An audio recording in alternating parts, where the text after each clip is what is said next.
Hear that? That's the sound of busy. To a restaurant, all that shouting and banging might as well be a symphony. It means the long days and longer nights are paying off. Sure, it's noisy, but there's a worse sound. This, not busy.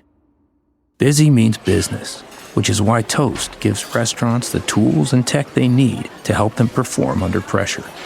Sounds pretty good, right? Toast, built for busy. Time for Michigan's newest sports talk show, Mitten Madness. And here he goes. Defense win championship. Michigan sports talk from here in Battle Creek. The latest stories, the biggest games, all across the Mitten State. That's not something to play with. Streaming live and on demand on the 95.3 WBCK app. Your host, Da'Jzon Hughes.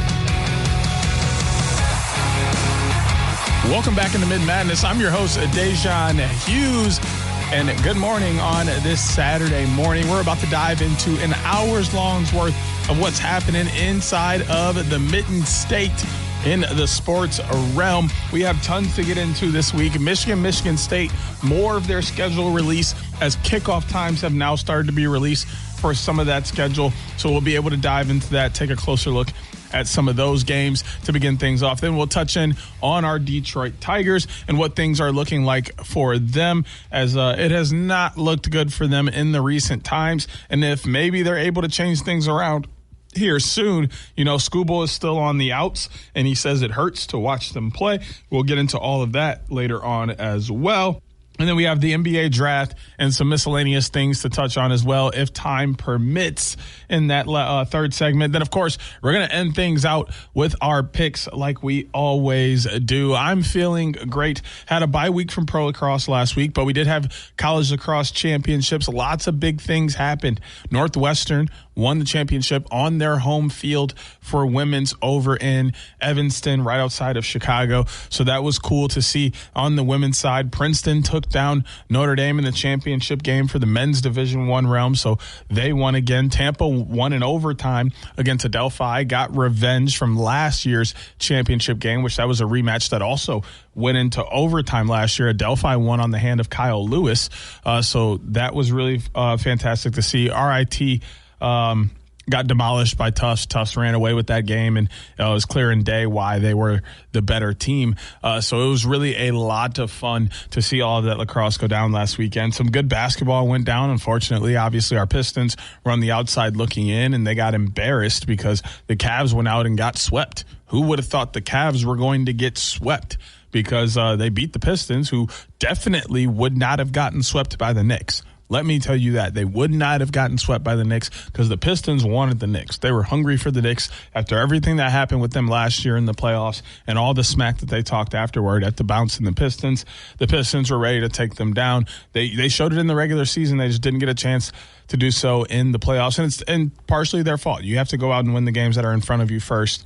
So it's really a bummer. But on the other side, the Spurs and the Thunder were in the thick of it, which we'll kind of touch on that later on in the show when we get into our picks. But now that we've gotten through the obligatory beginning of things, we were able to get some game time releases for kickoffs for some of the games. I'm going to be looking on Twitter first because as I look at the schedule, it says NBC for Western. Let me see if it's going to tell us. Oh, yes. When I click into the game, it does tell us. So September 5th, 7:30 p.m., NBC, Western Michigan will be at Michigan Stadium in Ann Arbor against the Wolverines. So that will be the kickoff of the season for both Western and Michigan, as that will be during week one for both of those teams. And then week two, Michigan will be taking on Oklahoma, also at Michigan Stadium in Ann Arbor. That game will be at noon, so most likely will be the big noon game for Fox on September 12th. And then there's one more game that has been released so far, and that is their game against UTEP, which will also be at Michigan Stadium in Ann Arbor. It will be at 3:30 p.m. on BTN September 19th as the Miners will be traveling to take on the Wolverines. I mean, so they get a night game to start things off against the Broncos, which I'm sure will be popping as people from all over the state, Western fans and alum, Michigan fans and alum will be in attendance, and it will be popping. I'm sure there'll be a sellout to open things up, especially with it being a night kickoff, night show, the light show. It's a great time there. So I expect that game to be basically a sellout, over 100,000 people there. Oklahoma, a noon game. I mean, it's going to be a big-time program, so you know the arena is going to be packed. People are going to be left and right, squeezed together, shoulder to shoulder within that stadium, trying to be as loud as they can to will the Wolverines to victory over the Sooners, especially after the Wolverines dropped that game last year on the road down in Norman, Oklahoma. So that's going to be a pretty big deal. And then UTEP, I mean, I'm not sure how that game will turn out fan-wise. I think a lot of people have just gotten used to going to Michigan games and having a good time there, so they pretty much sell out and get over 100,000 people at every game. But if there was a game that wouldn't quite get the same notoriety as the others on the schedule, it would be this UTEP game. So there's a possibility the crowd's just a little bit smaller for this game than some of the others, but a 3:30 start right in the middle of things when a lot of teams aren't playing, when a lot of teams are and a lot of fans are looking for another game to watch before they watch the late time game. Maybe they'll decide to flip over to BTN and watch Michigan pound on UTEP a little later on in the season. So those are the three that we know from the Wolverines, and I like those game times. I think the Western night game is going to be a slapper, and then the noon game, so that's your prime time. Everybody's looking, and your Fox's main game. I think that's what you expect with Oklahoma, and we know what Fox does with the Big Ten. They want the biggest game possible to be their big noon game, so they're going to do what they can to make that happen, and that's why you see Oklahoma and Michigan playing so early in the day. Although I would love for that game to be a 7:30 game and be later on in the day. That would be fantastic. On the other side, up in East Lansing, the Michigan State Spartans will be taking on the Toledo Rockets first in the season. This game will be at Spartan Stadium in East Lansing at 8 p.m. kickoff on FS1 September 4th. My birthday, the Spartans are getting things kicked off for the season against the Rockets, which hopefully they're going to be coming out with a victory. They did open up the year last year with the win over MAC opponent, the Broncos from Western Michigan. So it's normally the formula for them, but that does not mean they will have continued success in doing so. Then they will take on another MAC opponent in the Eagles from Eastern Michigan. This game will also be at Spartan Stadium, East Lansing. It will be September 12th. 3:30 p.m. on BTN, as the Spartans will be playing host there yet again to a team from the MAC conference. And then their third game, which has also been announced as of now, will be September 19th. It will be the Spartans' first road game of the year. They will be traveling just over the border down to Indiana, where they'll be in South Bend / what they call Notre Dame, Indiana, at Notre Dame Stadium to take on the Fighting Irish. Notre Dame will play host 7:30 p.m. on NBC September 19th to the Spartans. So the Spartans' schedule a little bit different. Their games are honestly around the same times. You know, they get the late start against the MAC school to start things off, and they have a little bit of an earlier start the next week in the 3:30 against another MAC school. But then they bounce right back to the prime time in the 7:30 slot against Notre Dame. But I mean, what do you expect? When does Notre Dame not play in the prime time, right? Like, they always grab in that 7:30 spot on NBC. It's like it's permanently theirs or something. Like, they got a game, it's 7:30 NBC. Like, that's where you're going to catch them, being played. It's kind of fascinating, but I think Spartan fans will love this. I think a lot of fans like watching games later in the day. They like unwinding at the end of the day and relaxing and having that cap off their day. Okay, I had errands to run on this Saturday. Boom, I got them all done. Might have watched a game or two, some other team, and maybe hate watched Michigan as a Michigan State fan. And now, yes, Perfect. 7:30 rolls around. I can click on over to NBC, and now I can sit and watch my Spartans play Notre Dame. I mean, I can sit and watch my Spartans lose to Notre Dame. I mean, I can sit and watch my Spartans get smacked by Notre Dame. I mean, I'm sorry, y'all. Y'all know what I'm saying. You know, you can sit and enjoy, seeing the Spartans play on television late at night. You get the same thing to start things up with Toledo, too. Opening the year with a late night game, I think, is awesome. It continues to build that anticipation, right? Like, we've been waiting since the end of last season for college football to be back, and now you have to wait basically all day before your team comes on. It's a burner. It hurts when you feel like you have to wait all day long, and not even feel like it. You legitimately have to wait all day long when you got the primetime game at the end of the night. Spartans are on that twice this year, early on in the season. So a lot of anticipation builds up when you have to wait for that game, but it's also really exciting to sit and see those late games. The lights are on. It seems like everybody plays a little bit better. Some people are spooked by the bright lights, but it really brings out the best of the best when you got those late night games that feels like everybody is watching. The helmets and the jerseys shine a little bit more, and it's just a different feeling when it's a night game. So I think Spartan fans and Spartan players will enjoy that. I think the 3:30 game against Eastern Michigan will be a weird feel for them in between, because it's not like you're starting with that or ending with that in this 3-game stretch. It's right in the middle. You play 8 p.m. in your first game, then you're 3:30 p.m. and then 7:30 p.m. So I'd rather have some consistency there if I'm the Spartans, especially with them having so much turnover. New coach, new players, new schemes, new AD, new this, new that. It's crazy how much new is happening over in East Lansing, and to have some consistency somewhere to kind of help you ease into that transition as a team, as a coach, as an organization, as an institution, a fan base, it would be great and helpful, beneficial, but I don't think the Spartans are going to be able to do that, obviously, because their schedule looks the way it does. So I think you have to go out and win that Toledo game. You have to go out and win that Eastern Michigan game. And then maybe you're able to pull off a crazy one against Notre Dame because you're feeling good after the first two. Maybe Notre Dame is on a slump and they're still trying to figure out some things after they have some moving pieces over there as well, graduating some seniors and such. So it will be, interesting to see how this plays out over the next couple of years. And really, this season for the Spartans it's a lot of change that's coming in, and you got to go in and play in a tough conference with a tough schedule. Notre Dame being on your schedule, Nebraska, Wisconsin, Michigan, Oregon, that's a tough schedule. Not to mention Washington, Northwestern is on the come up. It's going to be rough. But the Spartans, if they're going to do it, they have to run in full speed as if the wall is attacking them and just barrel it down.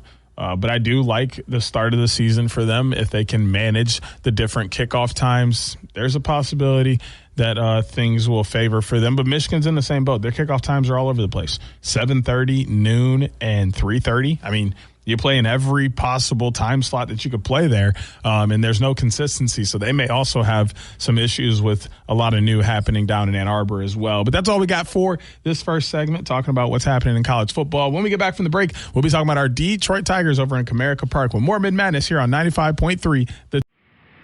When you fly with Hawaiian Airlines, the whole family enjoys free access to Starlink, the fastest Wi-Fi in the sky. Thanks to T-Mobile. Stream, scroll, message, and game while sipping a passion orange guava juice. Everyone stays entertained, and your vacation gets a head start. Enjoy every moment of your trip, even before you land. Hawaii starts here. There are two types of business owners: those who are busy and those who want to be busy. Toast is designed for both, with tools to keep you humming and help turn grind into growth. That's how you turn busy into business. Toast, built for busy. As an organ donor, your story doesn't have to end. The good in you can live on. In fact, you could save up to 8 lives with your gifts. Your heart could keep beating. Your kidneys could keep filtering. And your intestines could keep on digesting for others. And that's not all. You can improve the lives of 50 more people as an eye and tissue donor, restoring sight and health. And you're not just helping out the person receiving the transplant. You're touching whole families with your life-saving gift. Register in minutes. Just go to organdonor.gov. You'll be happy you did. And just maybe, someone else will be happy too. Sign up today. Go to organdonor.gov. It saves lives. U.S. Department of Health and Human Services, Health Resources and Services Administration. Carter Osterhaus here for the Council for Responsible Energy. I want to share a few quick, simple, and inexpensive tips that will not only reduce your home's energy use, but will also save you money on your utility bills. As you switch from heating to cooling, why not opt for a new programmable thermostat that will virtually pay for itself? This is one of the easiest things you can do to really see some significant savings. You can save about $180 a year by properly setting a programmable thermostat. Weather stripping can also significantly lower your bills. You just peel the backing off and seal up any leaks in drafty doors and windows. It only takes a few minutes, but you definitely notice a difference in both the temperature in the house and also your bills. And my last tip, check your home's insulation. Proper insulation in your attic, ceilings, floors, crawl spaces, exterior and basement walls can save you 30% on home energy bills. It's a little bit more work for you, but your wallet will definitely thank you. A message from the Council for Responsible Energy.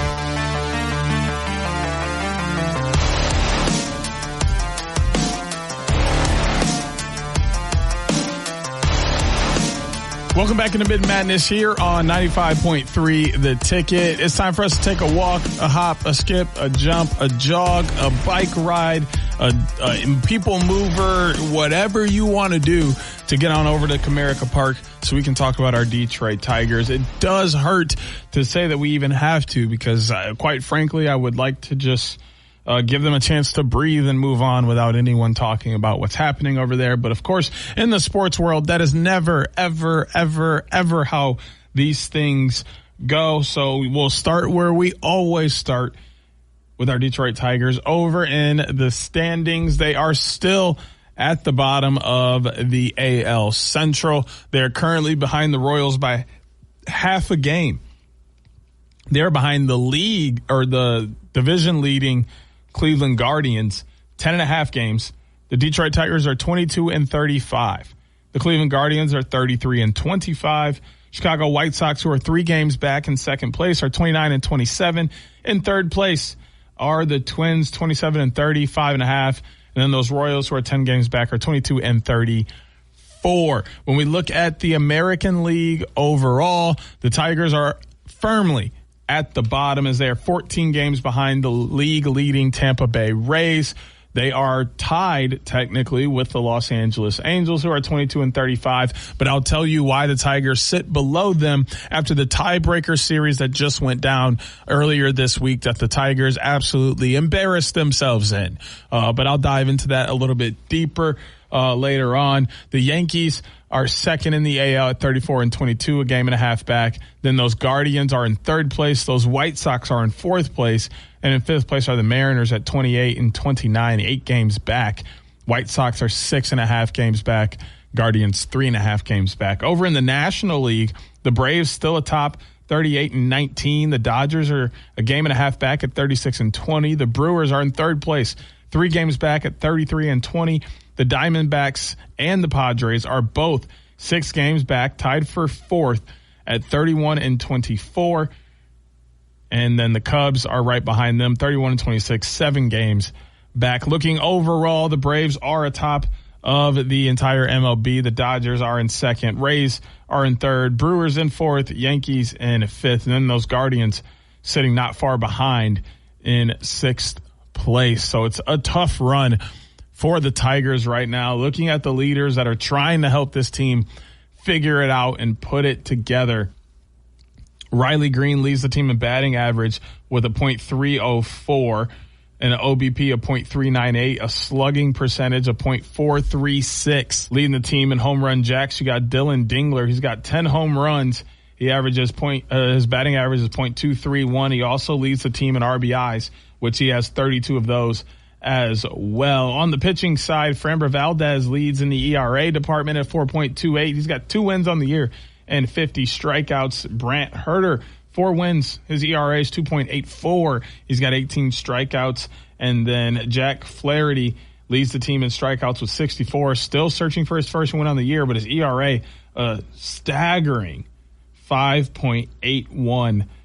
So seriously, some struggles in the pitching department. As a team, they have 218 runs on the year. That's 24th in the league. Their batting average at a 2.33, or sorry, excuse me, a .233 is 22nd in the league. Their on-base percentage of .316 is 18th, and their slugging percentage of .370 is good for 27th. On the pitching side, earned run average, the ERA sits at a 4.03, good for 16th in the league. Quality starts of 21 is tied for 9th in the MLB. Their whip of 1.29 is good for 16th.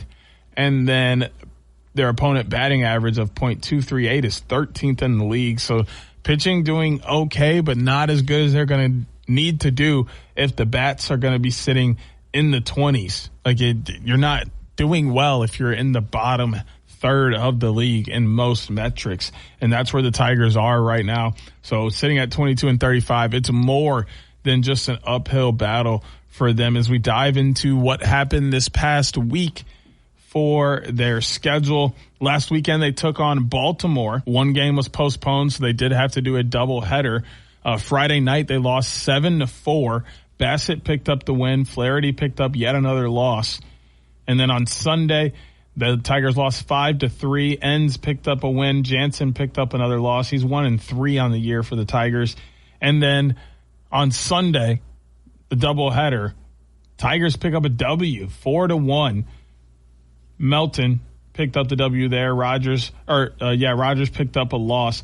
That was the first win since May 16th, which ended a 8-game losing streak. And then immediately after that loss, they got to go home and rest for just a bit. They had Monday off, but then they welcomed in the Los Angeles Angels into Comerica Park for a series that was basically going to determine who was at the bottom of the American League and who was going to be one step ahead, holding that tiebreaker to not be the worst team in the league. Game 1 did not go well for our Tigers. Well, it started well. The Tigers started this game so well. In fact, we're going to take a closer look at how this game went down. So at the end of 2, the Tigers were up 1-0. And then here come the Angels a little bit, right?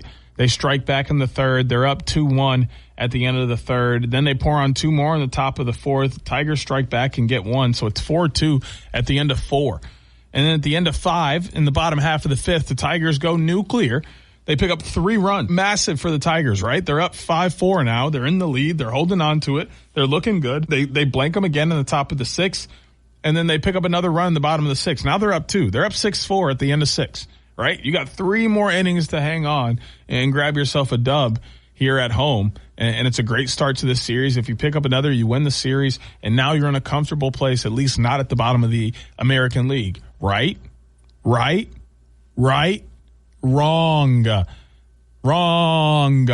Couldn't be more wrong. Both go blanked in the 7th inning. After the 7th inning stretch, here come the Angels. They were nice and loose again, and they took off. 5 runs in the top of the 8th. 5 runs in the top of the 8th. Blows this game back open. That puts them ahead 9-6. And then they were able to cash in another at the top of the 9th, put them up 10-6, and the Tigers weren't able to do anything else from that point forward. So the Tigers squash a lead in Game 1. They lose that game 10-6. And then they bounce back Game 2. They win 4-0. Anderson picks up a huge W in this game. They had control of this game the entire time. They picked up a run right away in the bottom of the 1st, another in the bottom of the 2nd. Everybody was blanked in the 3rd and 4th. They pick up another run in the bottom of the 5th.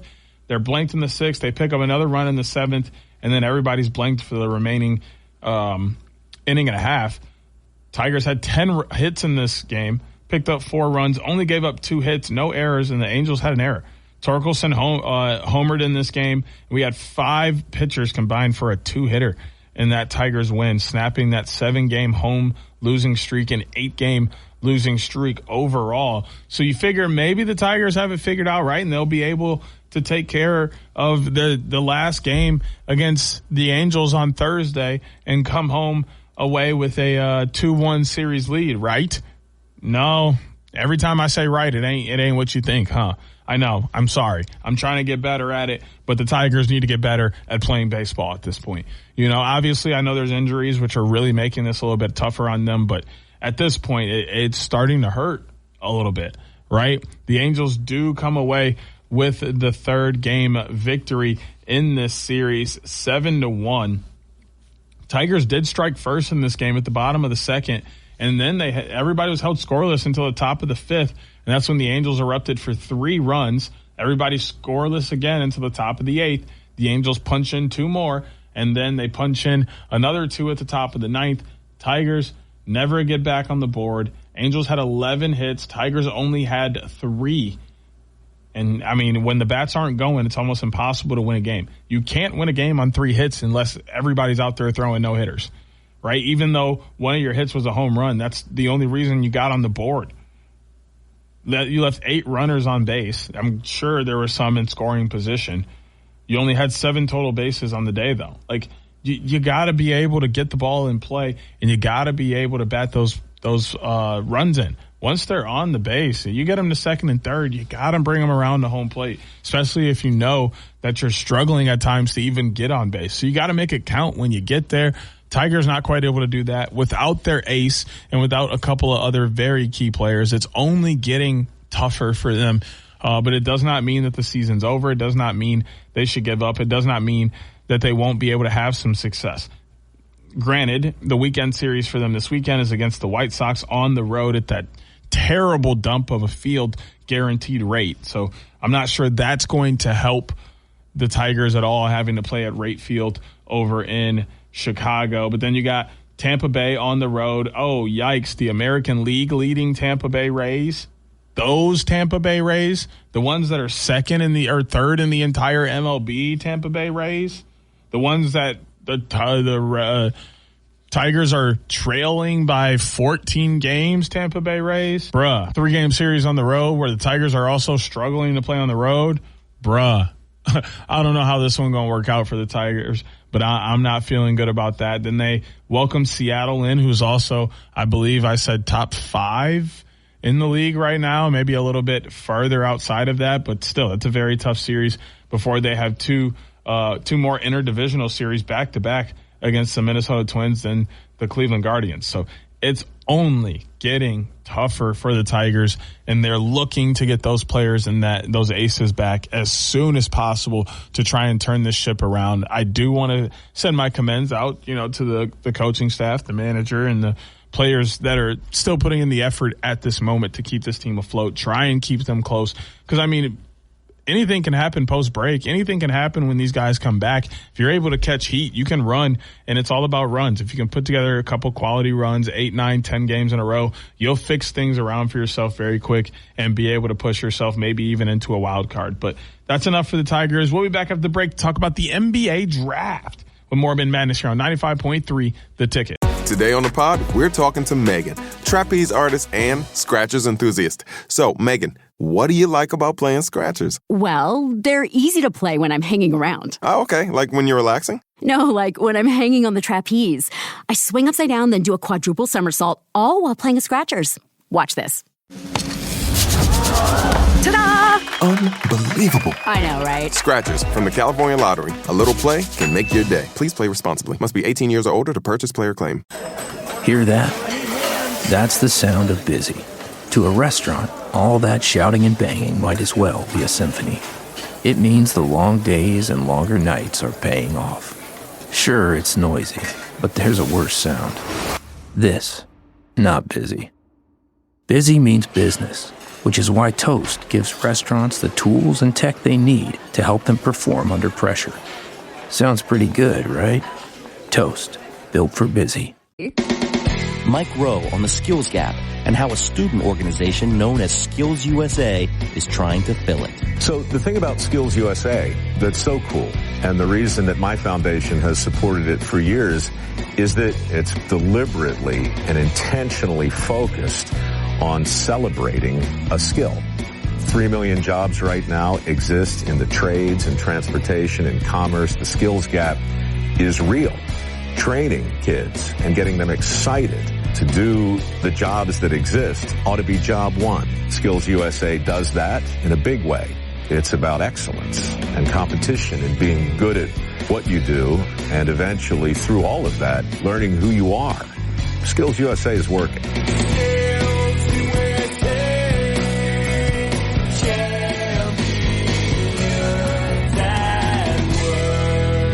Learn more at microworks.com and skillsusa.org. Dear John, I was hoping it wouldn't come to this, but you've left me no choice. I'm leaving. Uncontrolled high blood pressure is really serious, and lately you seem to really not care. I've been there for you since day one, and I know you think I'm gonna keep ticking, but no, my friend, I can quit whenever I want. Why can't we get back to the good times, when we were more active and ate more healthy foods, and you checked on me every once in a while? Is that too much to ask? I don't want to leave, but unless you stop ignoring me, what else am I supposed to do? Remember, when I quit, you quit. Sincerely, your heart. Listen to your heart. Don't let it quit on you. Doing the minimum to control your high blood pressure isn't doing enough. High blood pressure can lead to a stroke, heart attack, or death. Get your blood pressure to a healthy range before it's too late. Find out how at heart.org/blood pressure. Check, change, control. A message from the American Heart Association, the American Stroke Association, and the Ad Council.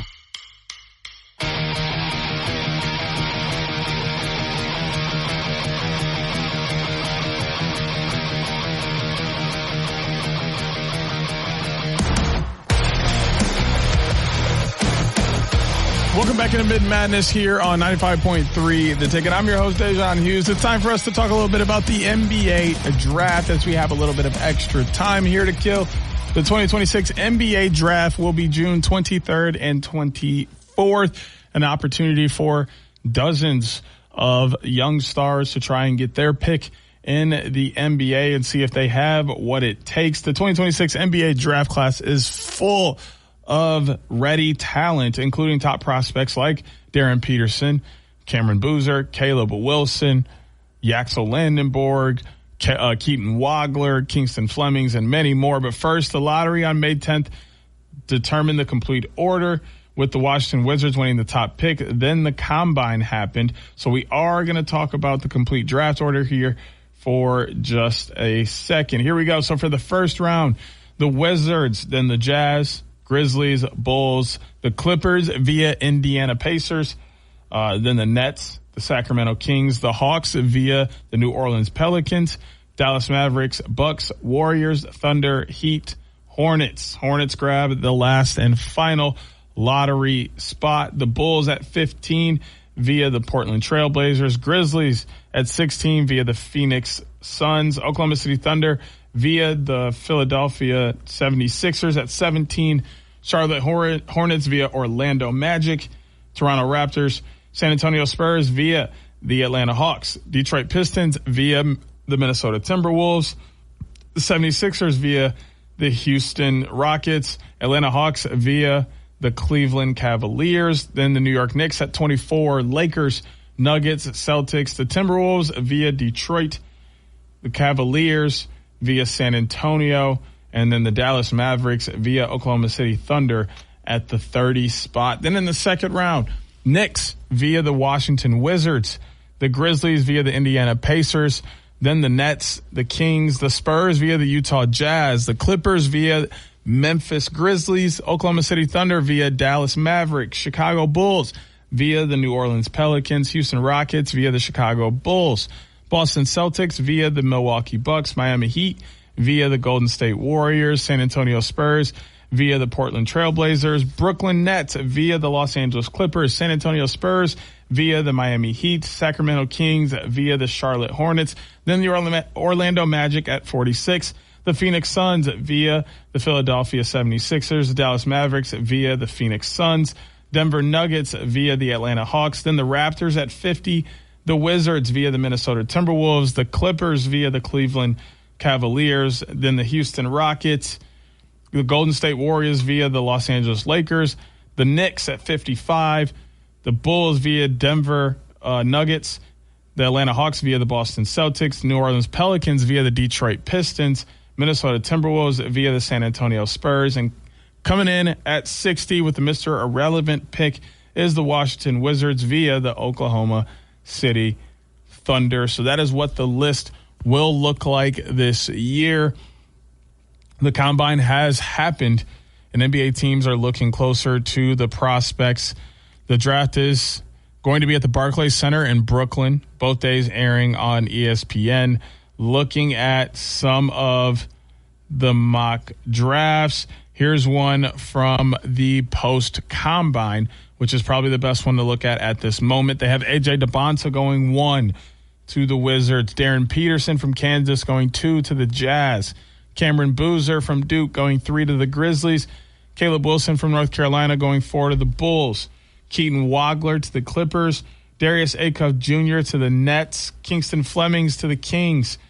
Ade Mara from Michigan to the Hawks at 8. That's the highest we've seen a Michigan player this year. Michael Brown Jr. going to the Mavericks. Nate Ament going to the Bucks at 10.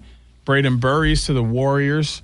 Yaxel Landenborg bumped up to 12 out of Michigan, going to the Oklahoma City Thunder. LeBaron Philon Jr. going to the Heat.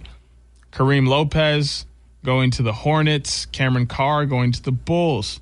Christian Anderson to the Grizzlies. Morez Johnson Jr. also to the Thunder at 17 from Michigan. Hans Steinbach going to the Hornets. Bennett Sturt going to the Raptors. Jaden Quinitz going to the Spurs. Isaiah Evans out of Duke, projected to go to the Pistons right now. The sophomore is 6'5.5", 186 pounds, 8.5 standing reach, and anywhere from and a 6'8" and 3/4 wingspan. His standing reach is 8 feet 8.5 inches. So the guy's long, and he can play defense, but he also can shoot the ball. Evans said at the combine that he was planning to stay in the draft, and an unsurprising decision with Duke holding a commitment from Wisconsin transfer John Blackwell to fill a similar role. Evans measured solidly for a wing, but weighed in at only 186 pounds and didn't test especially well, but projects as a movement shooter and floor spacer with a positional size and long-term upside as he hones that skill set. Though his range is somewhat wide at the moment, he's probably off the board in the back half of the first round. Detroit has a clear need for adding shooting around Cade Cunningham and should consider addressing that through the draft. Evans would give them an injection of offense, a need that was apparent throughout the Pistons' playoff run. Allen Graves going to the 76ers. Ubeka Okori going to the Hawks. Chris Sanak Jr. going to the Knicks. Henry Vesser going to North Carolina. Dalen Swain going to Texas. Koa Pete going to the Celtics. Malik Thomas going to the Timberwolves. Zubi Ejiofor going to the Cavaliers. Joshua Jefferson going to the Mavericks.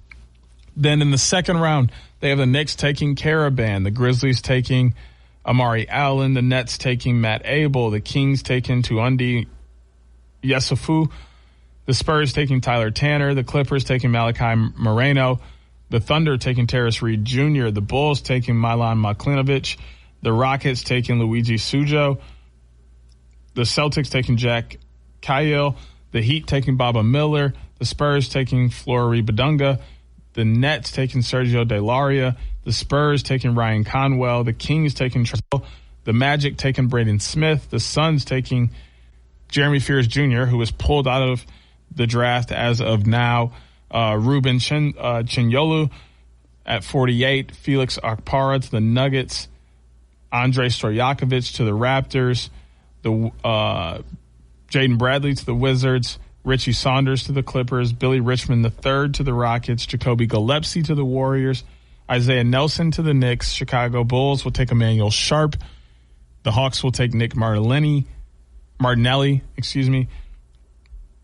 The New Orleans Pelicans will take Kylan Boswell. Bruce Thornton to the Minnesota Timberwolves. And then Uganu Anyeso to the Wizards with the last pick of the draft. As of right now, it's the most recent mock draft we have. As we know, a lot has changed since guys have pulled out of the draft since then, most notably Jeremy Fears Jr., and I think there might have even been a couple other names that have pulled out that I said there. But I think a lot of those picks are great. I think it's really interesting to see Ade Mara shoot all the way up to the 8th spot. I think it's really interesting to see the Thunder in that mock draft took Yaxel at 12, then turned around and took Marez at 17, and then in the second round, they're going to take Terrace Reed Jr. as well. Like, that's a lot of bigs, which granted, they don't really have, like, bigs on that roster right now. I mean, Chet is the closest thing they have to a big, but he ain't really playing like a big. He's more like a wing, and it's okay. Like, we know that it's a lot more positionless basketball now, and it's normal, but eventually you need some size, especially when you're playing against guys like Wemby, Jalen Duren, Paolo Banchero,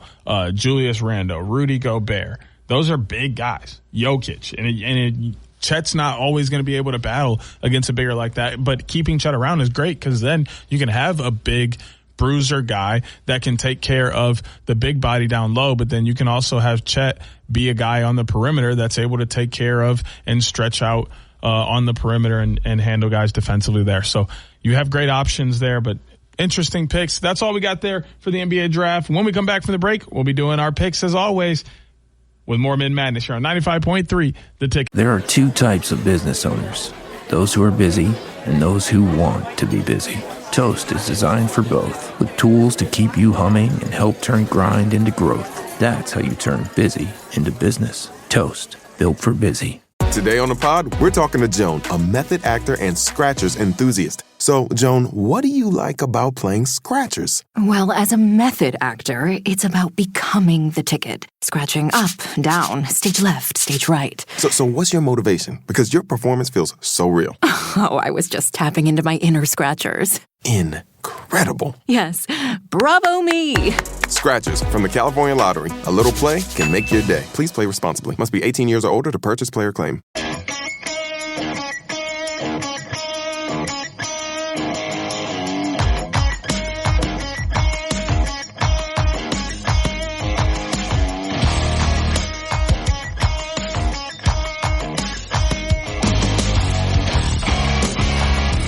Welcome back into Mitten Madness here on 95.3 The Ticket. I'm your host, Da'Jzon Hughes, and it's time to get into my favorite part of the show, my picks. You know how it always is. Picks are always fun, trying to see who knows something about ball and who doesn't. I always like to tell you guys that you can jump in and have fun with the picks as well. You can play right along with us every single week using the chat feature in the 95.3 The Ticket app. All you have to do is, first off, listen to what games are going to be on the docket for the week. It might be matches, might be contests, whatever the sport may be, it could be on the list. There's normally 6, but there may be more sometimes. You'll hear me give my deliberation, my thoughts, my research, and all the reasons why I know ball and I'm so good and everything that I'm saying out of my mouth is right, and I'm going to pick everything to be correct. And then you get to do something really cool. You get to take your time after writing down the selections. Go and do your own research, do your own deliberation, think about your own thoughts, your own trends, your own patterns, and then compile all that yourself. And then you get to tell me why you are going to be right, why I am wrong, and why you know ball better than I do. And then you can submit those picks using the chat feature in the 95.3 The Ticket app. And then if you're able to beat me in a selection of picks, then we'll have something special for you. Now, I do want to remind you, in all my seasons of picks, I've had competition 3 times. I have not lost in any of those 3 times. Jacob did his best, but he could not get the better of me. He was able to tie me just 1 time, but I was able to be victorious twice. So keep that in mind when you want to think about challenging me. But seriously, get in on the fun, get in on the action. Submit those picks using the chat feature in the 95.3 The Ticket app. See if you can win yourself something cool. We got lots of cool options to give away. Gift cards, swag, maybe even some tickets to an event, something like that. Donuts, all kinds of cool things. But the main point is you got to get in on the fun. Use that chat feature. Jump in and tell us why you know picks better than I do. With that being said, there were picks that went down last week. And I did okay last week, right down the middle, 500, 3-3, as the Spurs did win Game 4 of that series against the Thunder. But now that series is going to 7, which we'll talk about in just a moment. So that tells you how crazy that series has been. The Minnesota Lynx did take down the Chicago Sky, and the Louisville Kings beat the Dallas Renegades over in the UFL. But also the Los Angeles Sparks took down the Aces, so I picked up a loss there. The Portland Fire beat the Toronto Tempo, so I picked up another loss there. And then the Knicks took down the Cavs in Game 3 and also Game 4 as they swept them in the Eastern Conference Finals. No competition for them over there, so I picked up 3 losses. That 3-3 record of last week bumps me up to an overall record of 47-42-1. I'm really hoping that football season can get here already so I can stay above 500 and not have my first losing season of picks ever. But now it's time to dive into this week's set of picks. First game, the Spurs versus the Thunder. It's going to be Game 7 that we're taking a look at here. The series is tied at 3. It's going to be later today, 8 p.m., NBC and Peacock. The game is at the Paycom Center in Oklahoma City, Oklahoma. They're giving the Thunder a 60.2% chance to win, a 39.8% chance for the Spurs. The Thunder are 3.5-point favorites. They're negative 155 on the money line. Spurs plus 130.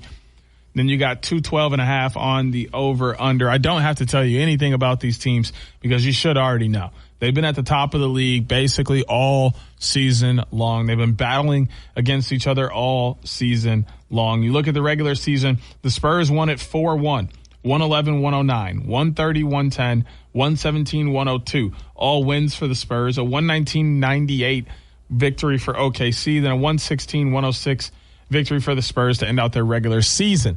But then here in this Western Conference Finals, different story. Spurs 122-115, Thunder 122-113, 123-108, Spurs 103-82, Thunder 127-114, Spurs 118-91. This is going to be an absolute battle. It's going to come down to everything that they have, and it's going to come down to who is able to get the game to swing in their direction, however they're able to do it. I hate to say that because you know what I'm hitting at. The Thunder are good at the foul baiting and the unethical basketball that they play, which is the main reason why I don't want them to win and why I'm going to pick against them. I want the Spurs, but also at the same time, the Spurs have a guy by the name of Victor Wembanyama. Nobody else has a Victor Wembanyama on their team. Wemby is what we call an alien, and he's going to do alien things in this game. So I'm going to take the Spurs to come out victorious in Game 7 and move on to the NBA Finals against the New York Knicks. Moving on to the WNBA, the Seattle Storm will take on the Toronto Temple. This will be a 1 p.m. game a little bit later today, so almost as soon as we're done here. Toronto Temple, a 61.2% chance, a 38.8% chance for the Storm. Storm are 3-2 coming in to this game, 1-2 on the road. Tempo are 4-4 and 1-2 at home. A lot of injuries for both of these teams as the early season is still going on. The Tempo are 3-2 in their last 5. The Storm are 2-3. They've split with the Mystics, split with Connecticut, and lost to the Fever. Meanwhile, Tempo have beat the Sky, lost to Portland and Minnesota, but also beat Phoenix and LA. This one, I like what Tempo has, the fire they've been playing with, and just the energy that they have. They play at a nice tempo, all pun intended. And when you're led by, Brittany Sykes, Naira Sabali, and Marina Mabry, you're bound to have success. Also, Toronto took down Seattle earlier this year on the 13th, 86-73. So I'm going to take the Tempo to keep their winning ways against the Seattle Storm going and grab another victory on this beautiful Saturday. Then later on today, CBS and Paramount Plus, the Indiana Fever are taking on the Portland Fire. The Fever are 4-3, 1-1 on the road. The Fire are 5-3, 3-2 at home. They're giving the Fever a 75.2% chance to win. They're giving the Fire a 24.8% chance to win this game at home. Sarah Ashley Barker is a game-time decision in this game with a foot injury, so that's a big deal, possibly out with an illness. But you still have Caitlin Clark and Aaliyah Boston. You have Carla Lady, and this game's going to be fun. The Fever did win the first game of this matchup 90-73 into Indiana on the 20th, And I think that plays a factor. They're 4-3. They're starting to pick things up here. Caitlin's finding her groove again. Aaliyah Boston obviously does Aaliyah Boston things. They also have Kelsey Mitchell. So the Fever are a very good squad, and they're going to continue to be a very good squad. I think I have to lean on the side of the Fever, knowing that they've already won one of the games in this series for the regular season. So, I think I like the Indiana Fever. Also, Caitlin Clark is sometimes hard to pick against. Then, tomorrow, our last game in the WNBA for the weekend, 3:30 p.m. on NBC and Peacock. The Las Vegas Aces, who are 4-3 and 4-1 on the road, will take on the Golden State Valkyries, who are 5-2 and 3-1 at home. Aja Wilson and Chelsea Gray obviously lead the Aces, who have a 51.3% chance to win this game, and the Valkyries a 48.7% chance. This game at the Chase Center in San Francisco, California. No major injuries for either of these teams. Veronica Burton leads the Valkyries in the points department and the assist department. Kayla Charles holding things down in the paint for the Valkyries. The Valkyries are 3-2 in their last 5, but so are the Aces. The Aces have 2 wins over the Sun, a win over the Dream, but back-to-back losses to the Sparks and the Wings. Meanwhile, over here, the Valkyries have split with the Fever recently, beat the Sun, beat the Liberty, and then lost to the Chicago Sky. There's something about this home game for the Valkyries. They really do like playing at home. You can even look at their last couple of seasons. When they play home games, they play well, and they have success there, even when they invite a good team like the Aces in, especially when the Aces have only won on the road so far this year, but they also have a loss on the road as well, and then they have 2 losses at home. So it's not that they're unbeatable on the road, but they're surely more comfortable on the road. And although I like Aja Wilson, Chelsea Gray, and what the Aces have to offer, it's something about this home game screaming at me about the Chase Center for the Valkyries. So I'm taking the Valkyries to take down the Aces this weekend, and that may come back to bite me, and I may be upset about that one. But hey, there's not much I can say about that because now that I've already made my pick, it's time to move on to the UFL. Couple of games going on as they get into their final week of the regular season. It is week 10. The Gamblers from Houston are 3-6 going into the week. The Stallions are 4-5.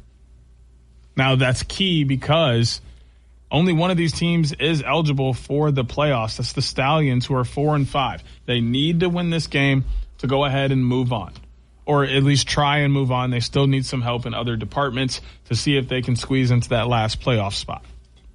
The Gamblers have already been defeated. They're 3-6 on the year. They're 163 points for, 223 that they've given up, a -60, and they're on a 1-game losing streak. The Stallions are on a 1-game losing streak as well. They're only -26 in the differential department. They put up 177 points. They've only given up 203.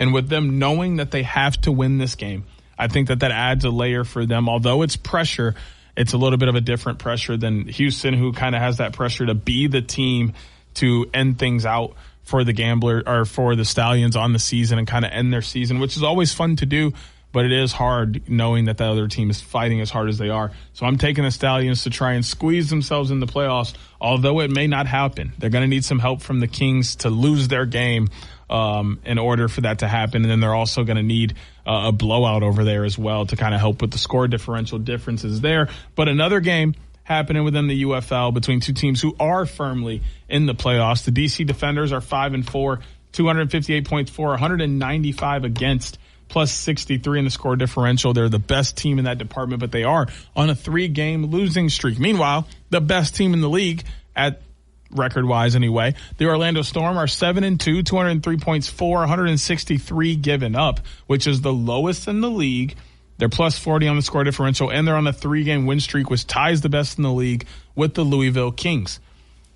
This is a tough game to pick because I know how good the Defenders can be. We've seen them go on an absolute tear and a run earlier in this season to get them to where they are now, but the Storm have been consistent. There's a reason they only have 2 losses. There's a reason they've given up the least amount of points this year, and they're scoring at a good rate as well. I'm going to take the Storm to win the last game of the year, firmly lock themselves as the 1 seed in the playoffs, and try and make a run. That gives me the Spurs, the Tempo, the Fever, the Valkyries, the Stallions, and the Storm for this week. Don't forget to continue to check out 95.3 The Ticket for your Tigers action over the weekend. But we'll be back next week to continue to talk more about what's happening across the state of Michigan in the sports realm with more Mitten Madness with me, Da'Jzon Hughes, here on 95.3 The Ticket.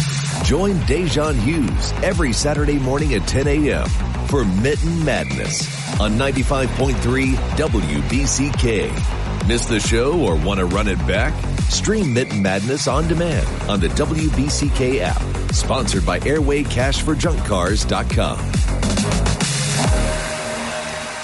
Picture the two of you sitting side by side, a Mai Tai in your hands, and the sounds of Hawaii around you. You almost forget you're on a plane. And that's the point, because when you fly with Hawaiian Airlines, it's hard to tell where your flight ends and vacation begins. Hawaii starts here. There are two types of business owners, those who are busy and those who want to be busy. Toast is designed for both, with tools to keep you humming and help turn grind into growth. That's how you turn busy into business. Toast, built for busy.